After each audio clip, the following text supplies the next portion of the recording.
এবার শান্ত যে উপহার দিবেন সাকিব মাহমুদুল্লাহকে। সাকিব মাহমুদুল্লাহ সম্ভাব্য শেষ বিশ্বকাপের আলোচনায় উঠলেও তা নিয়ে বেশি কথা বললেন না অধিনায়ক নাজমুল হোসেন শান্ত, গেলেন না গভীরেও। অধিনায়ক হওয়া বসার জায়গাটা মাঝে হলেও নাজমুল হোসেন শান্তর, তার দুই পাশে দুই অভিজ্ঞ সাকিব হাসান ও মাহমুদুল্লাহ রিয়াদ।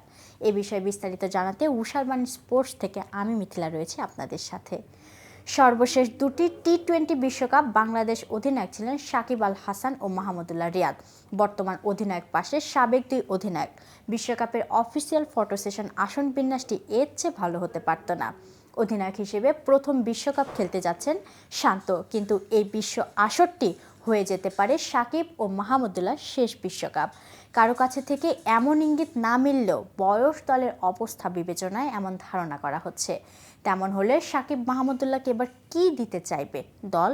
এর জবাবে শান্ত বললেন, তাদের জন্য বিশ্বকাপ রাঙাতে চাইবে গোটা দল। এতদিন ধরে খেলে আসা দুই অগ্রজকে ভালো স্মৃতি দিতে চান তারা।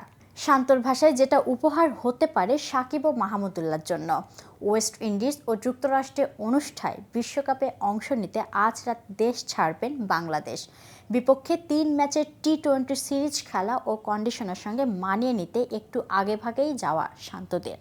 এর আগে বুধবার মিরপুর স্টেডিয়ামে অফিসিয়াল ফটো সেশনের অংশ নেন ক্রিকেটাররা।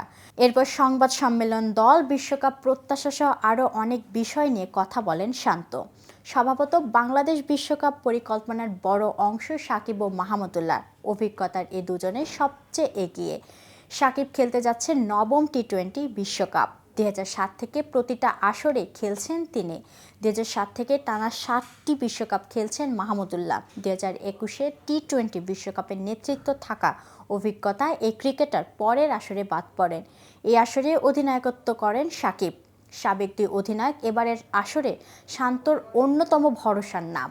তাদের কাছে কি প্রত্যাশা বর্তমান অধিনায়কের?